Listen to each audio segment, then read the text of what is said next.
Hottie, quick inventory check. How many cycling helmets do you own? Counting the broken ones and Mrs. Hottie's, at least 10. No, do not count the broken ones. Those are no longer helmets. Those are, I don't know, souvenirs. But I just checked my garage and I owned 7. And I'm not talking about Lisa's. These are my helmets. I have 7 working cycling helmets from a wide variety of brands. So we both have cluttered garages. Do you wear one of those helmets more than the others? And which one is it and why? Yeah, these days, because my rides are 90% off-road, I favor a mountain bike helmet with a visor on it. And yeah, I am more or less the same. And I've noticed that lately, anytime I ride on dirt, I am wearing the Laser Jackal Kineticore. I didn't make this decision intentionally, actually. I just sort of became aware that, I'm always picking this helmet. And I'm thinking about why. The fit is incredibly comfortable. It is very nicely vented, and it is cool in the summer. The visor does its job. I like a visor like you do, and it doesn't get in my way. It looks good. That matters. And this is important. It feels safe with the extra coverage sort of toward the base of the skull. Mm-hmm. And of course, that safety is more than just a feeling. Like all of Laser's mountain bike helmets, the Jackal Kineticore has earned a 5-star helmet rating from Virginia Tech. Yeah, safety matters to me more than ever right now. It's not just my favorite helmet either. I gave my son one because I like mine so much. It is now his favorite helmet as well. We both have talked about how much we like the feel of this helmet. So I tell you, there's just something about the Laser Kineticore helmets. Check out the Jackal and other helmets at lasersport.com. And of course, thanks to Shimano. Find them at bike.shimano.com for sponsoring this show. 3, 2, 1.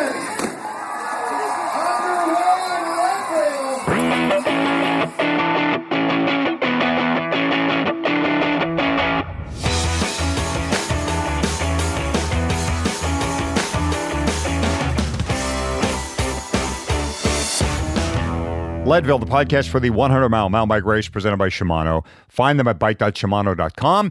It is season 6, episode 20 of the show that breaks down, builds up, gets you ready, and freaks you out for the highest, hardest one-day mountain bike race in the country. I'm Michael Houghton, Hottie to most. I am Fatty, and I am very excited about this episode because we are going to be talking with Natalie Dyksterhouse, who we think you have probably never heard of.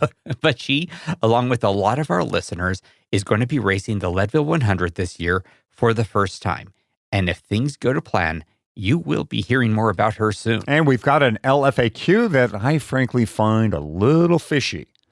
But first, Fatty, you're a month into your spinal fusion recovery. How's that going? I'm learning some lessons. I've started getting on the stationary trainer, and I'm doing some easy rides, and that is doing wonders for my mood. I honestly, it's hard to describe how much I missed turning pedals. This isn't the same as riding outside, of course, but I'm glad to be getting my heart rate up. What surprised me is how beat I am getting with just an easy hour on the bike. My general philosophy in life and training is to push my way through things, and that does not work here. As a very driven person in most circumstances, I'm having a rough time being still, letting my body rest, and I just haven't been as good about that as I ought to be. So yesterday I took a nap and I feel tons better. I felt better the whole rest of the day. I am still work in progress, but I am going to try to be, a little more ready for the race by not pushing myself so hard right now. Yeah, every athlete's, the thing they hate hearing most from doctors is you need 6 weeks off. Let those bones heal, right? It's so rough. You need the blood flow, but take the weeks off too. It's hard to deal with. Yahoo! What is a good strategy for staying ahead of the cutoff times? What do the experts say about sleeping effectively at altitude? And what do you each do? For Leadville, hardtail or full suspension? Yeah, good question. Leadville, frequently asked questions. It's your questions, our answers, no guarantees. We should offer a money-back guarantee on our answers, Hottie. Yes, a full refund on your purchase price if you don't find our answers satisfactory. Yeah, I think in this instance, you don't find the question I picked satisfactory. It's not that it's a bad question. I just wonder if it's a real ringer here, right? Here's the question. coming from Tom McDonald over our Slack channel, which people can find at leadville.fm/Slack. Tom asks, what are your best tips for single speed training? So before we get to the answer, let me ask a question of my own, Fatty. Are you Tom McDonald in disguise? I am not. I do not have an extra Slack ID as Tom McDonald. It is a real question that was submitted, but I can appreciate why people might think I snuck this question in because I do care about this topic. So I'm going to put a little bit of extra emptor into our normal LFAC caveat emptor because this really is just my opinion based on my experience. Here are a few tips that I would give to any single speed racer. I think a lot of them apply to all racers. First, work on developing a fast cadence. We tend to set up our single speeds with easier than usual gearing so we can get up Kevins and Sugarloaf without walking, hopefully, and the first part of Columbine and the second part of Powerline. But that puts you in a position of having to go all crazy legs between Powerline and the Twin Lakes Dam, both ways. If you haven't spent any time developing a fast cadence, you're going to lose all kinds of time in the flats. I learned that the hard way last year. Second, train with the gearing that you were going to use in the race. This was a mistake I made last year too, at least in the stage race. I generally train with a 34x19, but I went to a 34x20, just a little bit easier for the stage race, thinking it would help, having a little bit lower gearing. But since I trained for power, not cadence, I found myself feeling like I was in that actual nightmare. I don't know if you've had this nightmare, Hadi. I've had it a lot, where no matter how hard you run, you move in slow motion. It was like that. Third, train your head. When you're racing with a single speed, you truly are not racing the people who are around you. You can't let them freak you out when they blow by you on the flats. And then fourth, consider a hydration pack. If you're a standing climber and you're a single speeder, you are going to be doing a lot of standing during this race. And when you are standing, you cannot also be drinking from a bottle. A hydration pack solves that problem. Hadi, what are your tips for single speeders? Be reasonable. Get gears.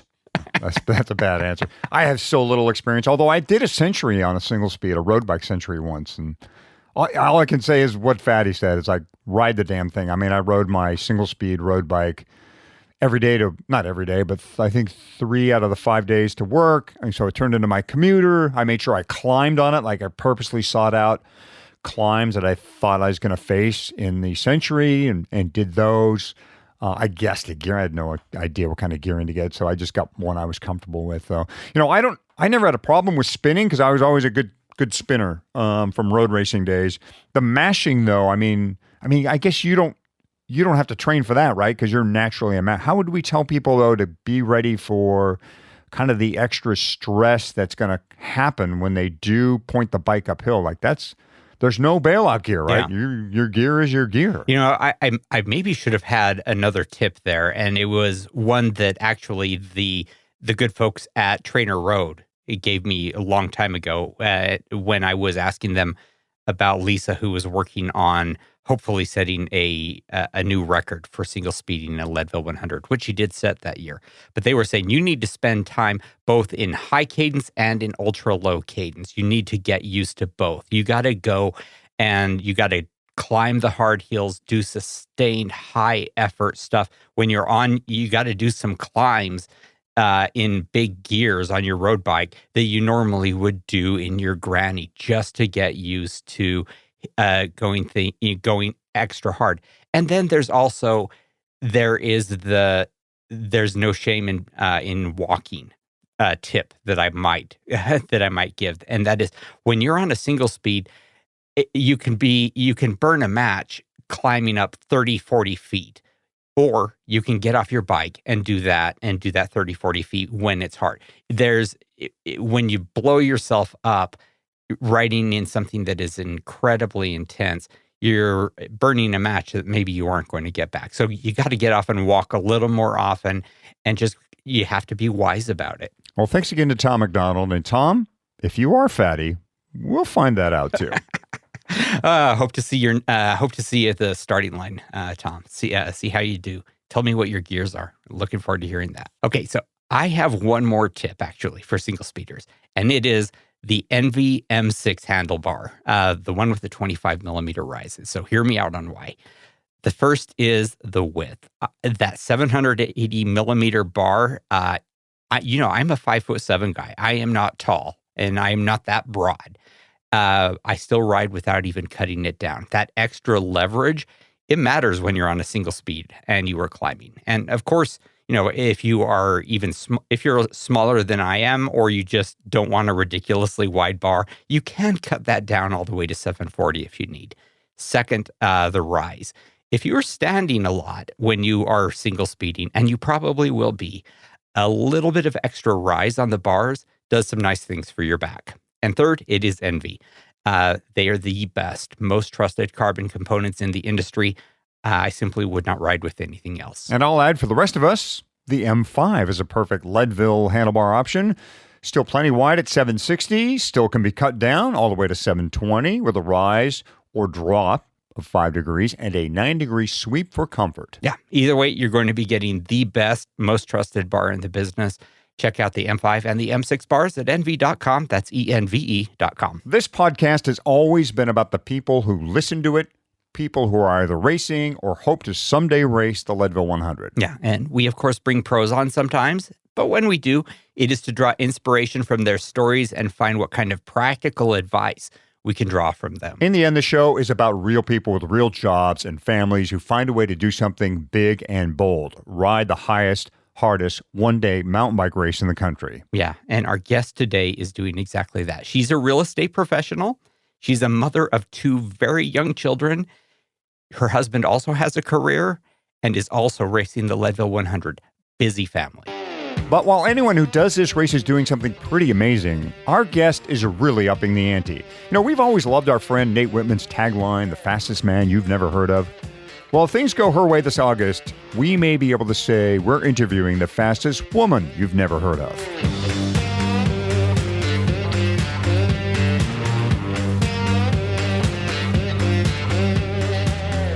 Natalie Dyksterhouse, welcome to the show. Thank you. Thank you so much for having me. Now, I want to get to what you are doing and the bold objective that you have. But first, I think we want to get to know you a little bit. So tell us about you as a person. What do you do what do you do for a day job? And when you're not at your job? Yeah. So for a day job, I'm a real estate agent with Remax Elevate in Louisville, Colorado. I am lucky to be in an industry that allows me somewhat flexible hours, many of which are also filled with family and other obligations, or I shouldn't say obligations, but other, responsibilities that I have. So I have a 4.5-year-old named Dutch and a 1.5-year-old named Banks, and they're both boys. Those are our 2 kids. And then I'm married to Brandon Dyksterhouse. And yeah, we have been getting used to being a family of 4 for the last 1.5 years, which definitely is a roller coaster ride. So listeners to this podcast will know that Brandon Dyksterhouse is one of the people we are always referring to when we talk about our one of our sponsors, The Feed, and know that Brandon has put in some very fast times at Leadville, very smart guy. And we know, I guess by extension, have 3 very high energy boys that you deal with. Yes, they are all pretty much the same alpha male personality. So our house definitely has a lot of energy at pretty much all times. So are you saying your entry into the Leadville 100 was in a way of escaping these 3 characters? Yes, exactly. I decided I needed an excuse for more time on the bike outside of the family. Oh, good for you. Yeah, I would say you are not escaping them. You are joining them. So that does lead us to what you are planning and hoping for this year in the race. Tell us about your hopes, your dreams for Leadville 2023. So I am going to be a first-time Leadviller. And I actually was in the race in 2020, and I sort of entered the lottery for that year as on a whim.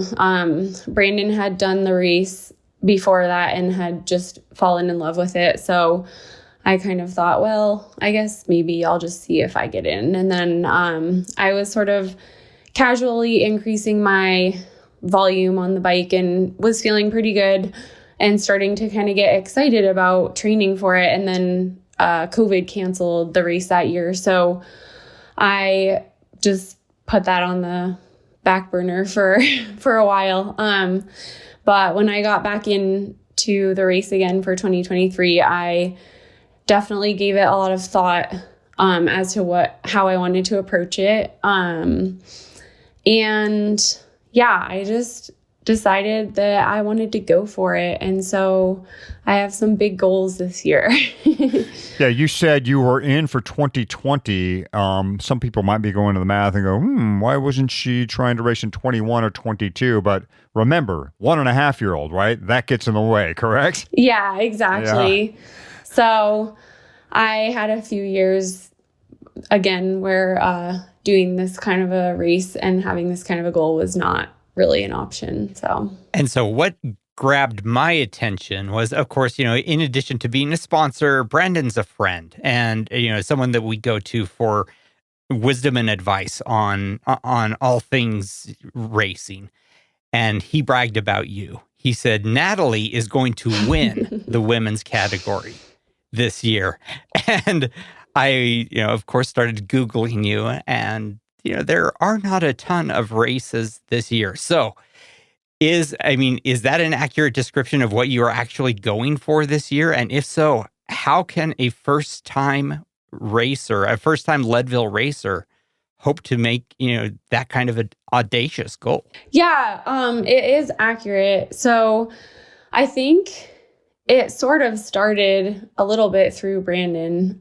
He's just always believed in me more than I've believed in me. I've just always had a personality trait that when I get set on something, I go all in, and I'm somewhat of an extremist, you might say.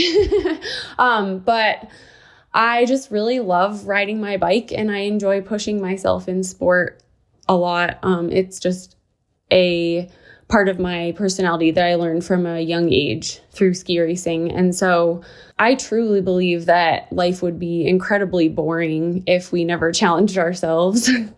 Really, I truly believe that. And so I thought, if I'm going to take time away from my other responsibilities and my family to train for this, I might as well challenge myself to see what I can do. And yeah, a lot of people give me sort of this like sideways look when I say what my goals are, as though they are not quite sure if I'm serious. But I think, yeah, I'm at a point in my life where I have the opportunity and hopefully the maturity and the knowledge to be able to put something like this on my bucket list. And I think a big part of that comes from Brandon and his knowledge of training and nutrition and his just depth of knowledge with sport in general and high performance. Yeah, look, there's tactical reasons why this can be done. I mean, we saw it from kind of almost from John Gaston last year, where great athlete, right? He's a ski-mo racer. You were a ski racer at one point. And he kind of came in a little under the radar. I think people knew who he was, but not really. And grabbed second place in the men's field. And you compound that with the Lifetime Grand Prix, right? Those athletes, those top racers in the Leadville Trail 100, they're kind of occupied with themselves, right? They're watching each other. And that can work to your advantage, Natalie. Like, you can take advantage of them playing cat and mouse with each other or not paying attention to the right person at the right time and maybe launch something there. So that's just me talking, by the way. I don't know if you agree with that, but that's just me talking there. But tell us what are some of the markers you're using training-wise, race-wise, to get an idea of whether or not you were on track with this goal? Yes, to the first part of your question, I think with the Lifetime Grand Prix being, including Leadville, it's definitely a bit intimidating for someone who has not competed at that level before. But Leadville is my basically A race for the year. So I'm trying to peak for Leadville. I think those athletes are extremely well-rounded and very impressive athletes. I'm hoping that with the way that my training plan is designed to peak for Leadville, that I will just have my ultimate best form at that race. And I think for athletes who are competing throughout the entire season, I don't think they can be on their best form for every single race. So some of them probably will be at Leadville and some of them may not be, and it's hard to predict that. So I don't have I'm trying really hard not to judge my preparedness against what they're doing because I'm just on a different kind of track than those athletes are. I am doing a few longer races to prepare for Leadville. Since I haven't done much long distance racing before, I'm kind of working my way up racing. I raced the Gunnison Growler was 40 miles. I'll be doing a 65-mile race next weekend. And then just getting in some longer rides, I think will be important for me to be able to figure out my pacing and practice my nutrition. So how did the Growler go for you? It was good. I was sick kind of the week before, so I was feeling slightly off, I would say, leading up to it, but in the end I felt pretty good and I was happy to be able to execute my race plan that day. So I was happy with the result and it was a fun race. That course is challenging and fun. So for sure. And while you're not super familiar, obviously, with racing the Leadville 100, you are familiar with the course. You've crewed for Brandon there, right? Yes. So thank you to you two for your lovely podcast explaining the course from start to finish, because I have this lovely picture of the Leadville 100 mountain bike course painted in my head. But to be frank, I have basically zero in-person experience on the course at this point in time, other than crewing, which is more just driving to different points on the course. So, so you know where Pipeline is and Twin Lakes Dam are, is what you're saying. Basically, yeah. So, are you planning to go and do some pre-riding of the courses? Yeah, for sure. I want to get up there kind of as much as my schedule will allow this summer. But I mean, I definitely feel like I need to at least ride the entire course at least once or twice in sections. So I'll be doing the Silver Rush race as well before Leadville. So right now I'm kind of more focused on whether I should go up and pre-ride that course, but that's kind of another story. But yeah, I'll be focusing on trying to get up to Leadville and do some riding on the course before the race for sure. All right. So Silver Rush should be pretty interesting. I mean, you know that it is a completely different course. Like there is literally not any of the course that is the same as the Leadville 100. It is technical. What it has in common with Leadville is that they both start in Leadville. I have been up there to watch that, or kind of watch crew, if you will, that race as well. And I've had pretty much everyone I've talked to who has done both tell me that the Silver Rush is actually harder in a lot of ways than Leadville. Yes. Oh, for so sure. I know that the course is different. I think it'll be a challenge. I have kind of a funny story about Silver Rush, actually. The last time I was up there for that race, we had our son Dutch, and our son Banks wasn't born yet, but we decided we were going to camp before the race, and Dutch was I think 2, maybe at that point. So he just didn't sleep literally all night long. So Brandon was racing and I wasn't. We got up in the morning and Brandon was just pretty much angry is the best way to describe it.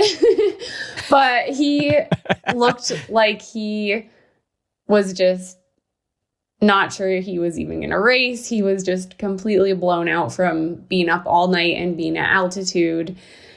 And he ended up doing really well that day. So it was pretty inspiring for me. And I keep thinking back to that, thinking, okay, even though everyone tells me Silver Rush is incredibly difficult, if Brandon can do it on no sleep, feeling extremely frustrated with our family, I think I'll be able to stick it out.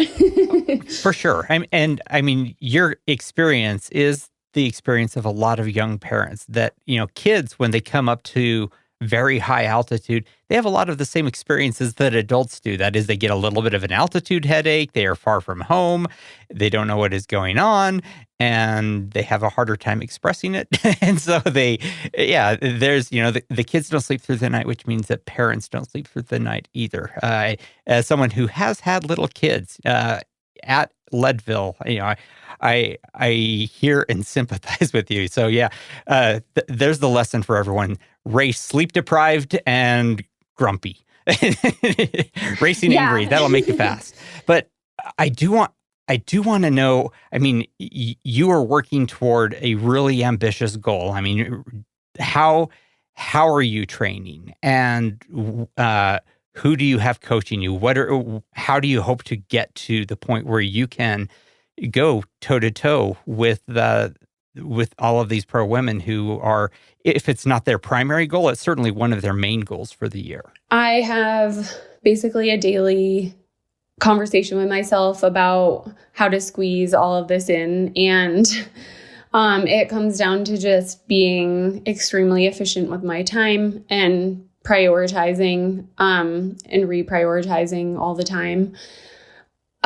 With having young kids, it's pretty hard to be training during the hours when they need me. So, and also keep in mind, Brandon is racing Leadville this year, so we're both training.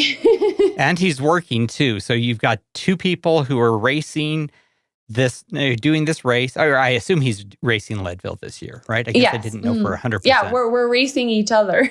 Oh, I want to hear about that.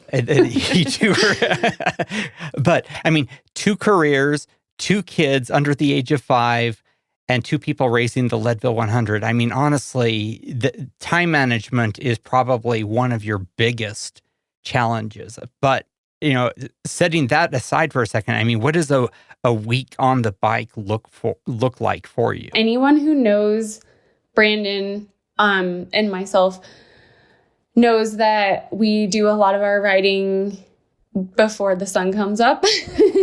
And we spend a lot of time on the trainer. Being able to get time on the bike before our kids wake up is key. I used to think that setting an alarm for 5:30 a.m. was super early. But Brandon kind of changed my perspective on that the last few years when he's been training for Leadville. And I used to think he was crazy for getting up and riding at 4 a.m. or whatever, but you kind of just slowly start moving your alarm clock earlier and earlier. And so now I'm like pretty regularly on the trainer by 4:30 a.m. and Brandon still gets up before me. I mean, he's crazy. Some of his rides are actually designated as night rides on Strava because he starts so early. But yeah, the training. So I have a training plan that was designed by Cody Waite with Weight Endurance. I don't know if you guys know him, but oh yeah, we had him on like half a dozen times last season. Yeah, we're good friends with Cody. So he obviously knows how to do Leadville. He's had some very fast times at Leadville himself. And yeah, with the initial call with him, I just said, I want this training plan to be designed such that if I can execute it, I will be able to be competitive. So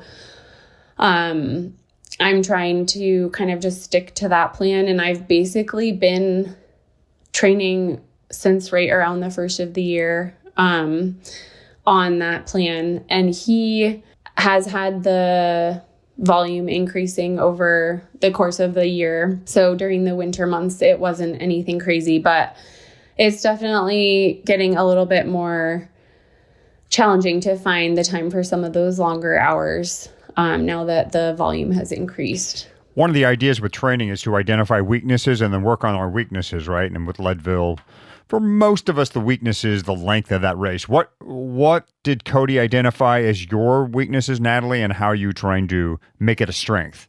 Yeah, I think my biggest weakness is just my kind of lack of experience, especially with the longer distance racing. So just more time on the bike is better for me. And so we kind of discussed how sometimes skipping the strength days and just doing easy rides could be beneficial, just since I don't have the sort of long history of riding that some people have. And so that's one thing. And I think on the other hand, just keeping my body in good condition throughout all of this is really important. And even though I said sometimes skipping the strength days, I do think strength is really important to include, and it does make me feel like I can sustain those hours on the bike better if I have that kind of cross training going. So just finding the balance between those, I guess, aspects has been an interesting journey for me. Yeah. Well, we know from talking with Cody and his team there that weight endurance is big on strength training. Like they believe in having well-conditioned, strong athletes, no matter what you're doing, but especially for Leadville, which is an absolute pounding, throughout the day. How about climbing, Natalie? Do you like to climb? This is important. I do. I am really lucky to be connected with the bike community here in Boulder, and the friends who I enjoy riding with, we all enjoy climbing. And so I have some good training partners to go out and ride with around here, which is nice. And we definitely have some good long climbs here in Boulder. So are you a data person? Do you like power numbers and power to weight? And do you track,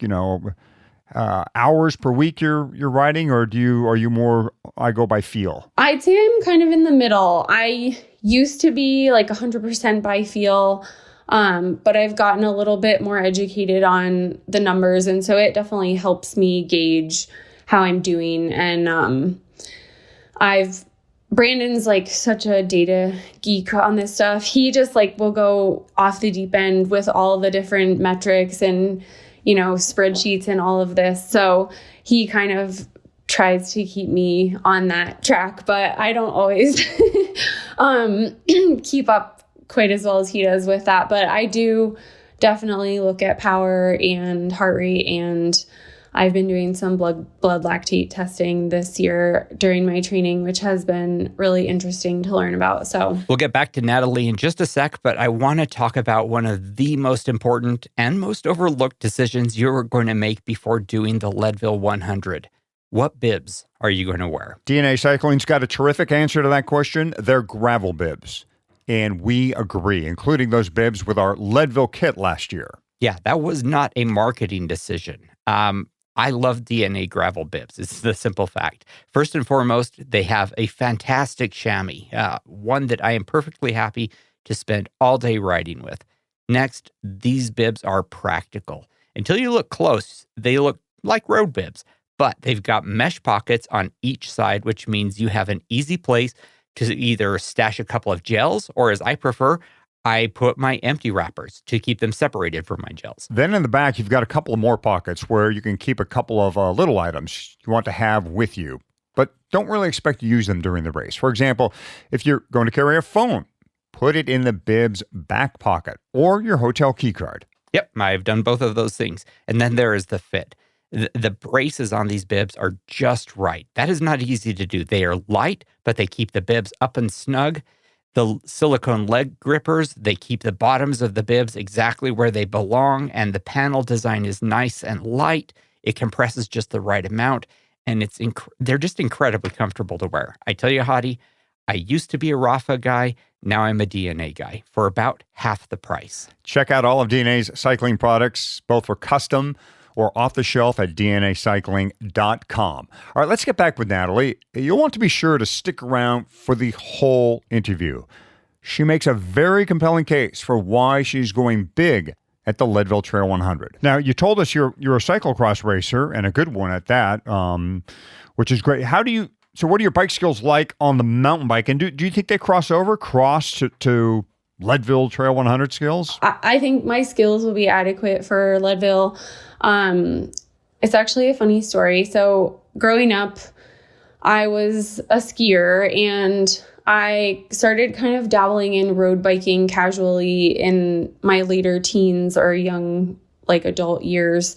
And when I moved out to Colorado, there is just a very different kind of riding out here. So I started to fall more in love with the climbing, like you asked about, on the road bike, but I was never racing at that point or doing anything even remotely competitive. I didn't really mountain bike at all. And one year, Brandon got me a mountain bike, at which point I promptly told him that I effing hated mountain biking. And he kind of looked at me and said, well, I'm not really willing to take that for an answer. So he basically stuck it out with me through the learning curve for like a couple of years. And by stuck it out with me, he kind of just threw me in the deep end. Like, we went to Moab that first year that I had a mountain bike, and he took me up on Porcupine Rim Trail on hardtail. So I've been basically trying to keep up with him ever since, and he's a very, very good bike handler. So I think that was beneficial to me. And yeah, I enjoy mountain biking a lot, and I definitely still have learning to do, I think, and always will, but I feel pretty comfortable on the mountain bike. And from what I've heard, Leadville isn't extremely technical, so I think my skills will translate. Well, there are places where it's a little bit technical, but no, it's not going to be as technical as any riding that you've done in Moab. Certainly not. It's technical in its own way. Like, people Right. have explained this on the show before, Natalie. Like, you may not find all the single track that you would in another race, like the Gunnison Growler, for instance, right? But what you do find are sketchy, fast sections. Like, the speeds are a lot higher, and you've got these sections of rough terrain that really require your careful attention.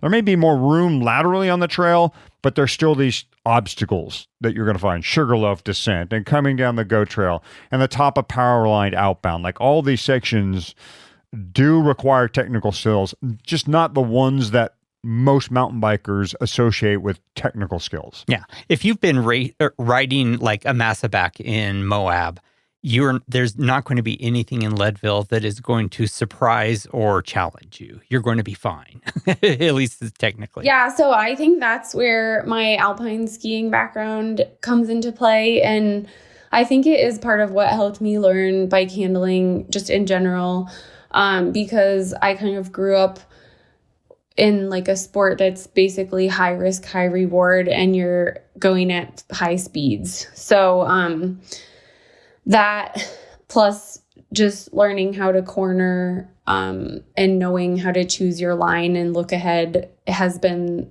like a very beneficial background for me to have. And I think it translates really well into all kinds of riding and mountain biking in particular. Yeah. And that's something I've seen in numerous sports, right? People who, when they were kids, whether they were on motocross or whether they were downhill skiers like yourself, if at a young age you became comfortable with gravity, basically, it does cross over, and that part of your brain It understands at a level that, someone like me who, never went downhill doing anything until I was in my 30s, I'm just not going to get it at the same level. So I'm excited that you have that.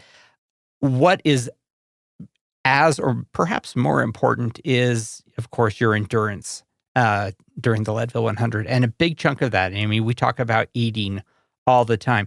Fortunately, you are married to one of the principals of the feed. And so I'm guessing you have good access to whatever nutrition you want. I'm curious what your plan is for eating during this race. How much, how often, and what? Yeah, so I do have great access, and I sometimes get to be the guinea pig for new product, which can be fun. But I'm kind of sold on Never Second right now. The drink mix and the gels are working really well for me. I do use Morton sometimes too, and Scratch products. But I think as of right now, I'm sort of planning to stick mostly with Never Second for racing this year. I'll be aiming for more than 90 grams of carbs per hour. I am basically, for the next 2 months, training my stomach more than anything else. The biggest challenge will be just making sure I'm actually getting everything down that I know I need to. Yeah. We've talked about Never Second on the show several times.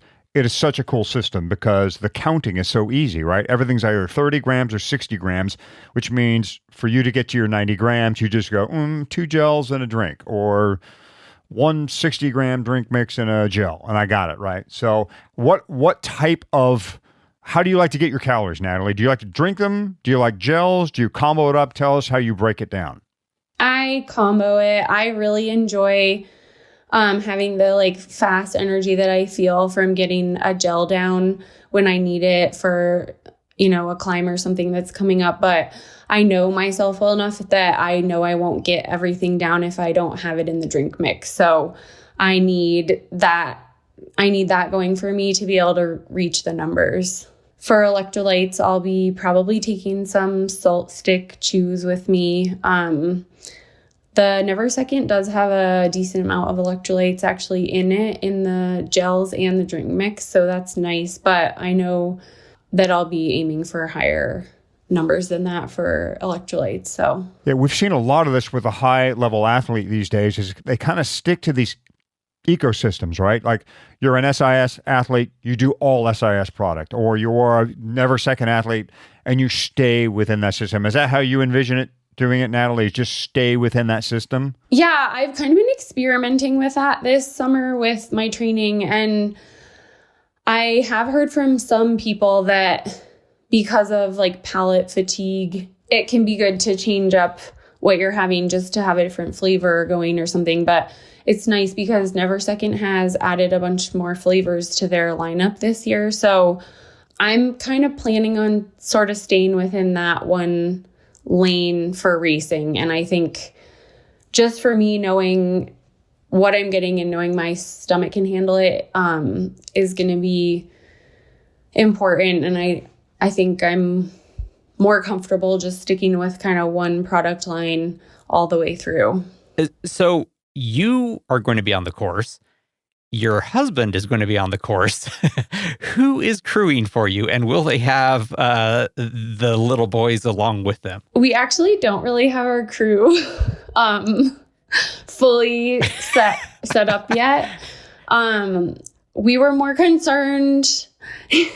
We were more concerned about figuring out who was going to watch the kids.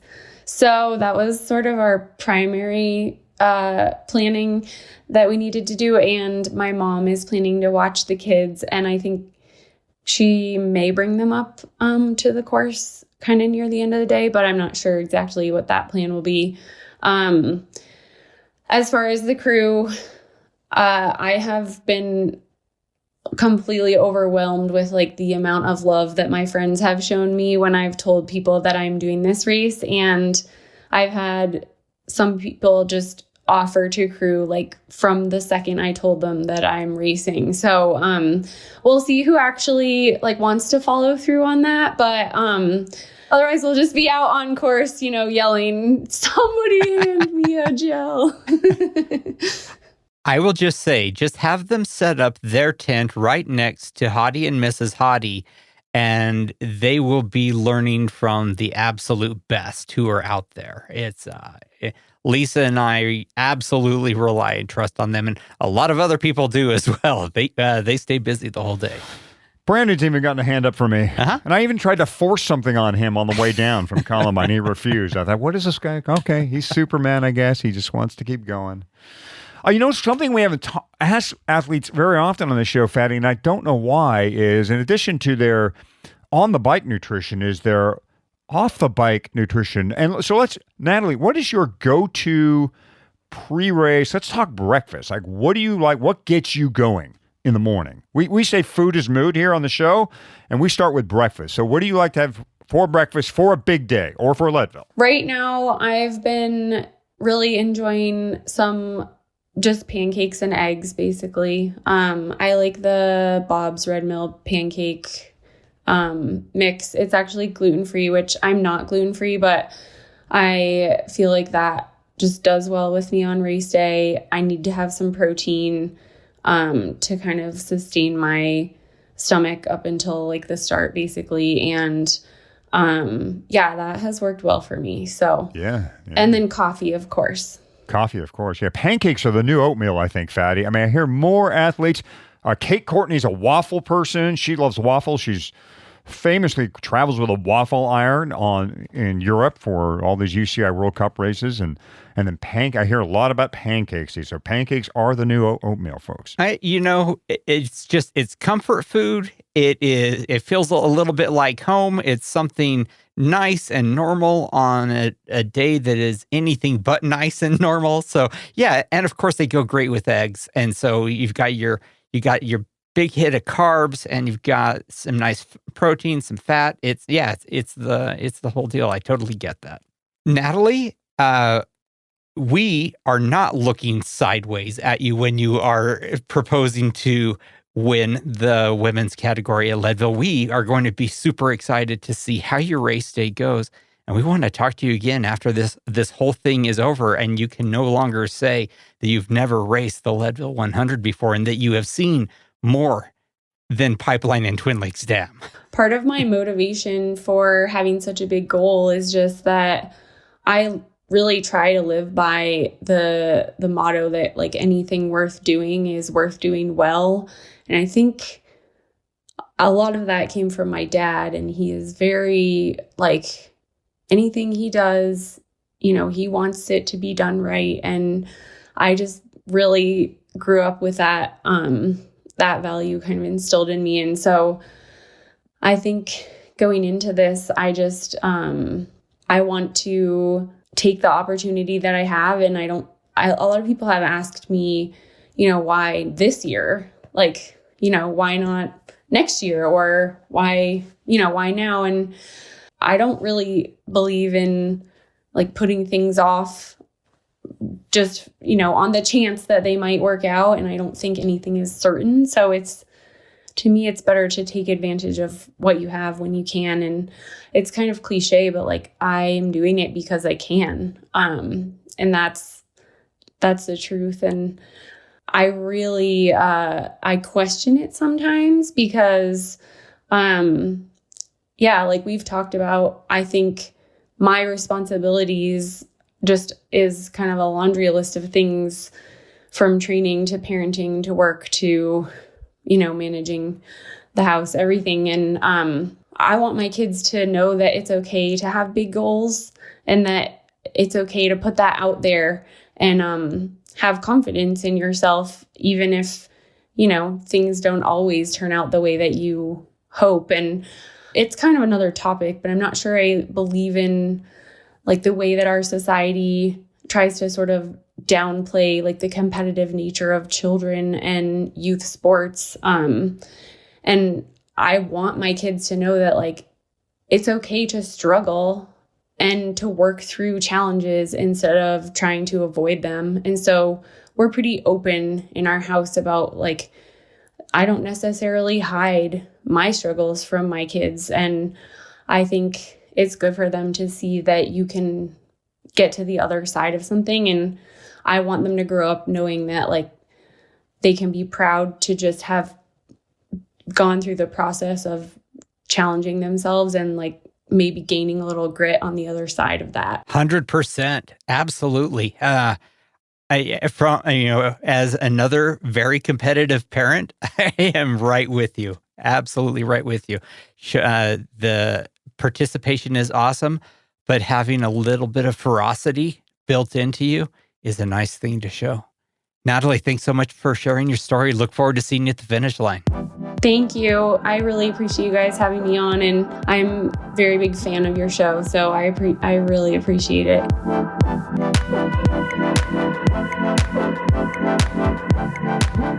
Thanks again to Natalie Dyksterhouse. You know, Fatty, we often have conversations with our guests that keep going after we stop recording, and once in a while, we wish we hadn't punched the stop button so soon. Yeah, this was one of those.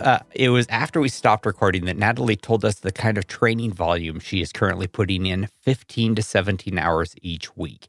That is huge, especially when you consider her, weekly, daily responsibilities. Yeah, a lot of early morning wake-up calls are definitely happening for the Dyksterhouse family. With 2 kids, Natalie and Brandon have to do a lot to keep their training separate yet combined, and as a result, they don't really have particular plans to do the race together, though Natalie noted they would love it if it works out that they could work together out on course. The fact is, though, if Natalie really does want to win the women's category, she's going to need to put in a faster time than Brandon has ever gone, and that's 7 hours, 32 minutes, which means she will likely be greeting him when he crosses the finish line. Yeah, I am looking forward to hearing both of their stories. While we talked about Brandon and the feed a number of times during this interview, it is worth mentioning the feed is a sponsor of this and every episode of the Leadville 100 Mountain Bike Podcast, and they have been since season 1, episode 1. As a listener, you can get a nice discount to the feed, $80 annually. Go to thefeed.com/Leadville, register your email and verify your phone number, and then you get to spend your first feed credit of $20 right away and $20 more every quarter after that. And as a cool little bonus for doing this, when you sign up, they're going to send you your own Leadville podcast bottle, customized with your name printed right on it. All right, let's wrap this episode. Fatty and I are on social media. On Instagram, it's @MichaelHoughton, and you can find Fatty's Strava profile by going to leadville.fm/Fatty, where he's starting to do some trainer road workouts. Some light trainer road workouts. Of course, we're both on the Facebook Leadville 100 mountain bike page. And if you want to have a conversation, join our Slack channel. You will find a link to it over at leadville.fm/Slack. If you like the show, go to wherever you listen, give us a 5-star rating, and write a review, please. To see all the ways you can find this show, it's leadville.fm. Good luck in your riding, your racing, your recovery. Injury recoveries included. Thanks so much for listening, and we're going to see you soon at the starting line.